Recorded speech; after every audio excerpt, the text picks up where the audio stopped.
Hi hello నమస్తే welcome back to our channel. నేను మీ వైషు. జబర్దస్త్ అంటే అనసూయ అని ఒకప్పటి మాట.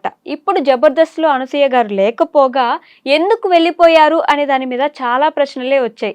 అయితే నిన్నటి ప్రోమోలో ఆవిడ దానికి సమాధానం చెప్తూ ఆవిడే నేరుగా వచ్చి ఇందుకు వెళ్ళిపోయాను అని సమాధానం చెప్తే ఇప్పుడు అది బాగా వైరల్గా మారింది.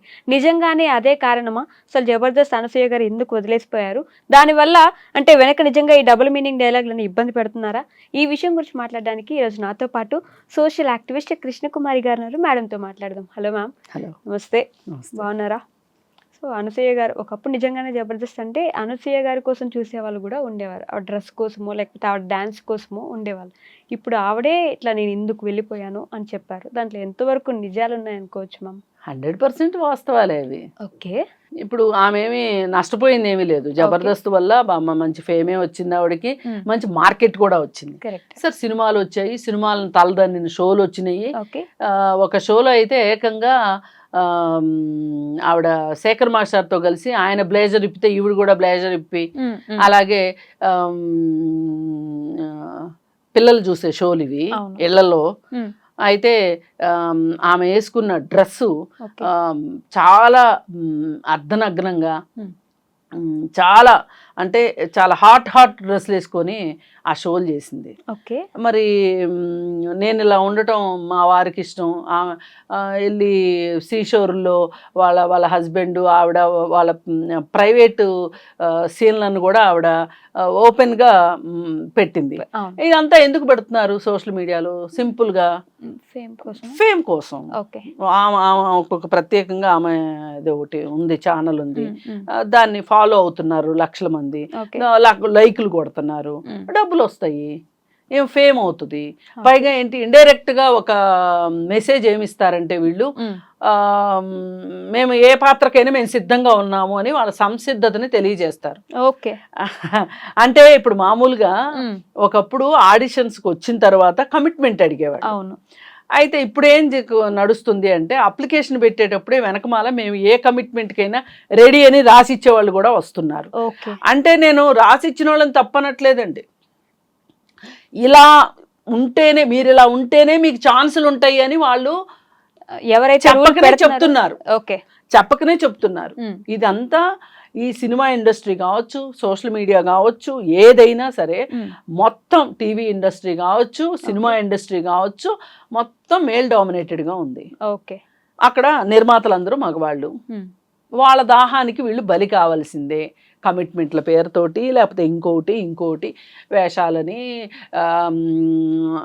ఆడిషన్స్లో దోపిడీ, తర్వాత వేషం కోసం దోపిడీ, మళ్ళీ ఆ తర్వాత రెమ్యూనరేషన్ డిసైడ్ చేసే దగ్గర దోపిడీ, మళ్ళీ అవకాశం ఇవ్వడానికి దోపిడీ, ఇలా ఇన్ని రకాలుగా మహిళల్ని దోపిడీ చేస్తున్నారు. డబ్బుల విషయంలో దోపిడీ చేస్తారా, లేకపోతే వాళ్ళ వాంఛలు తీర్చుకుంటానికి వీళ్ళని లైంగిక దోపిడీ చేస్తారా? దోపిడీలు చేస్తున్నారు. చేస్తున్నప్పుడు దానికి వీళ్ళు కూడా తప్పనిసరి పరిస్థితుల్లో ఈ మార్కెట్ ఇలా ఉన్నప్పుడు, ఇప్పుడు రోమ్లో ఉన్నప్పుడు రోమన్లా బిహేవ్ చెయ్యి అంటారు కదా, అట్లా వీళ్ళు కూడా అట్లా తయారవుతున్నారు. అందుకే నేను ఇప్పుడు ఇట్లాంటి విషయాలు వచ్చినప్పుడు మాట్లాడేది ఏంటి అంటే, అసలు కాస్టింగ్ కౌచ్ అనేది సినిమా ఇండస్ట్రీలో ఉంది, సోషల్ మీడియాలో ఉంది, అలాగే ఇక్కడ కూడా ఉంది, బుల్లితెరలో కూడా ఉంది. ఇవి ఉన్నప్పుడు దీన్ని ఉంది అని అందరికీ తెలుసు, అందరూ చెప్తారు. గొంగట్లో తింటా ఎంట్రుకలు ఏరుకోవడం ఏంటి అంటారు.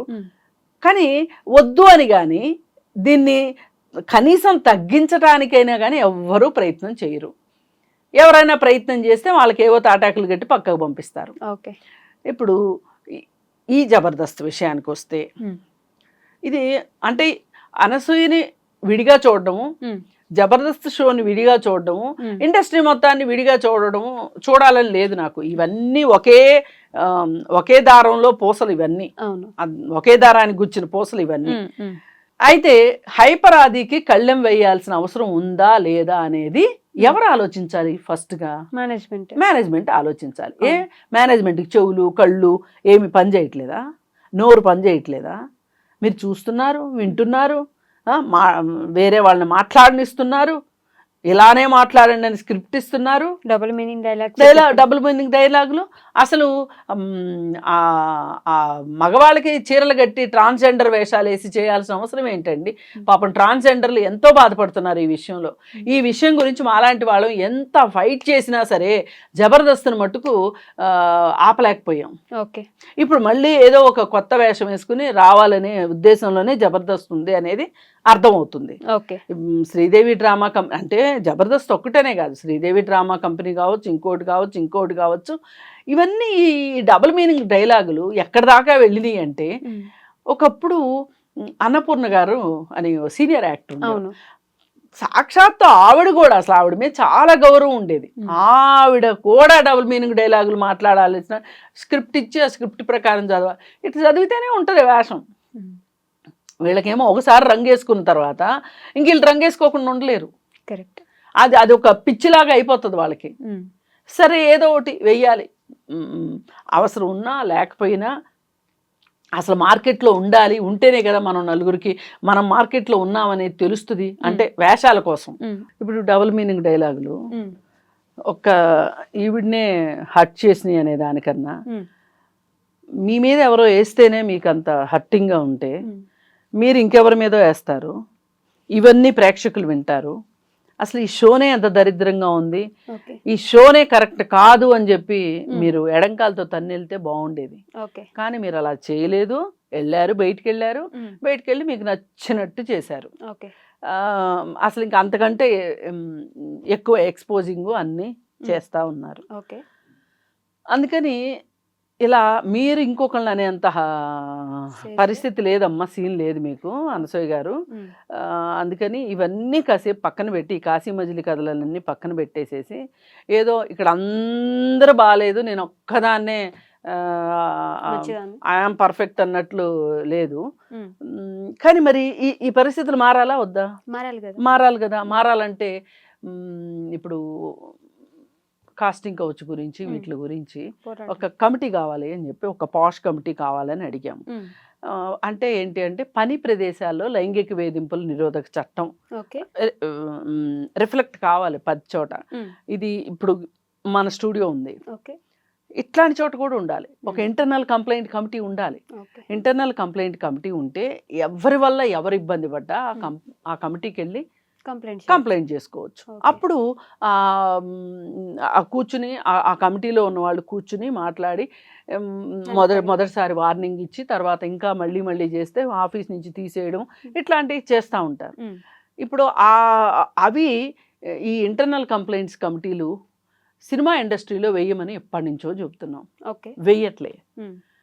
అదేమంటే మేమంతా ఒక రూఫ్ కింద పనిచేయం కదా అంటే, ఒక సినిమా మొదలయ్యి సినిమా ఎండ్ అయ్యే వరకు, ఒక షో మొదలయ్యి ఒక షో ఎండ్ అయ్యే వరకు అదే మనుషులు పనిచేస్తూ ఉంటారు కదా. అలాంటప్పుడు వేయడానికి ఏంటి బాధ మీకు? లాస్ట్ టైం ఇట్లా ప్రోగ్రాంలో మాట్లాడుతూ, లేదు ఎందుకు ఉన్నారు డబుల్ మీనింగ్ డైలాగులు వేసిన ఎందుకు ఉన్నారంటే, కొన్ని కమిట్మెంట్స్ ఇచ్చాక తప్పదు కదా అన్నట్టు ఒక చిన్న హింట్ ఇచ్చి వదిలేసారు. అవును, కొన్ని కమిట్మెంట్స్ అంటే దాని ఉద్దేశం ఏంటంటే, ఒక కాంట్రాక్ట్ ఇస్తారు వాళ్ళు, దాని మీద సైన్ చేస్తారు. ఈ కాంట్రాక్ట్ ఇన్ని రోజులు అని చెప్పి పెట్టుకుంటారు. ఈ ఇన్ని రోజులు ఇన్ని డబ్బులు వస్తాయి కాబట్టి వాళ్ళు కొన్ని కమిట్మెంట్స్ పెట్టుకుంటారు. ఇప్పుడు ఇల్లు కొనుక్కుందామనో, లేకపోతే ఒక కార్కి ఈఎంఐగా పెట్టుకోనో, లేకపోతే ఇంకోటో పనిచేసేవాడికి వాడికి వచ్చే డబ్బుల్ని ఎలా వాడుకోవాలనేది వాడి ఇష్టం, పెట్టుకుంటాడు, తప్పేమీ లేదు. అది అనసూయ అయినా పెట్టుకోవచ్చు, మీరైనా పెట్టుకోవచ్చు, నేనైనా పెట్టుకోవచ్చు. కానీ నేనేమంటానంటే, పని ప్రదేశాల్లో వాతావరణం ఆరోగ్యకరంగా ఉండాలా లేదా, గౌరవంగా ఉండాలా లేదా, ఉండాలి. అలాంటి దానికోసమే కమిటీలు పెడితే ఇవాళ ఇలాంటి మాటలు మాట్లాడుకునే అవసరం ఉండదు. ప్రోగ్రాంలో కూడా నేను ఇందుకే వెళ్ళిపోయాను, నువ్వు నా మీద డబుల్ మీనింగ్ జోకులు వేసావు, నేను అవి తీసుకోలేకపోయాను అని చెప్తే, నేను వెళ్ళిపోయిన తర్వాత కూడా ఆయన ఏమంటాడు, వెళ్ళిపోయానంటే నువ్వు వెళ్ళిపోయిన తర్వాత అమెరికాలో ఉన్నా కూడా సరే మన లింకులు నీకు పంపిస్తున్నాను కదా, అదిరా మన లింకు అని అంటారు. ఈ మాటల్లో అవును, అతను ప్రాస కోసం వాడానని చెప్పొచ్చు, కానీ అది అతను ఏంటంటే రెండో వాళ్ళని, మగవాళ్ళని ఒక రకంగా ఆడవాళ్ళని ఒక రకంగా బాధ పెట్టే మనస్తత్వం ఉంది అతనికి. అంటే ఏ స్థాయికి వెళ్ళిపోతాడంటే, ఇక రెండో వాళ్ళు అక్కడికక్కడ చచ్చిపోయినా అతనికి ఇష్టమే, కానీ అతని డైలాగు రావాల్సిందే, ఆ డైలాగ్ విని అందరూ నవ్వాల్సిందే, వెకిలి నవ్వులు నవ్వాల్సిందే. ఈ నలుగురు చూడాల్సిందే. చూసి ఆ ప్రొడ్యూసరు ఈయనకి భుజం తట్టేసేసి నీకు ఇంకో 10,000 ఎక్కువ ఇస్తానులే రెమ్యూనరేషన్ అనేదాకా, అంటే దంచమ్మ కొంచెం అంటే ఎగిరెగిరి దంచినట్టు చేస్తాడు. ఆ మాటకు మళ్ళీ కూడా అనసూయ గారు ఇదిగో ఇందుకే వెళ్ళాను అని అది పనిగా మళ్ళీ మళ్ళీ చెప్తూనే ఉన్నారు. మళ్ళీ అందుకే ఇవన్నీ ఒకే తానుగుడ్డలు. అనసూయ కావచ్చు, హైపరాది కావచ్చు. కాకపోతే ఇక్కడ బాధితురాలిని నేను అని అనసూయ చెప్పుకుంటుంది. ఆదియే కారణం అని చెప్తుంది. దాన్ని కూడా మనం ఆలోచించాల్సింది ఆ విషయం గురించి కూడా. అసలు వీళ్ళిద్దరి గురించి ఆలోచించే కన్నా అసలు ఆ షో గురించి ఆలోచించాలి. ఆ షోని రద్దు చేయాలి. అసలు ఆ షో ఇలాంటి షోలకు కూడా ఒక సెన్సార్షిప్ ఉండాలి ఖచ్చితంగా. ఓకే, లేకపోతే ఇలాగే జరుగుతుంది. సెన్సార్షిప్ ఉండాలి. ఈ సందర్భంగా మనం ఆలోచించాల్సింది ఏంటంటే సెన్సార్షిప్ కావాలి ఒకటి. రెండోది ఎక్కడికక్కడ ఇంటర్నల్ కంప్లైంట్స్ కమిటీలు ఉండాలి. ఉన్నప్పుడు ఇలాంటి ఆది వల్ల ఆమెకి ఇబ్బంది అయింది అనుకోండి, ఆమె కమిటీకి కంప్లైంట్ చేసి ఉండేది కదా. ఏది ఏమైనా అనసూయ అన్న దాంట్లో సమంజసం ఉంది. ఆమె స్వయంకృతాపరాధం ఎంత ఉన్నప్పటికీ కూడా తనకి పనిష్మెంట్ అయితే ఉండాల్సింది. Okay ma'am, thank you.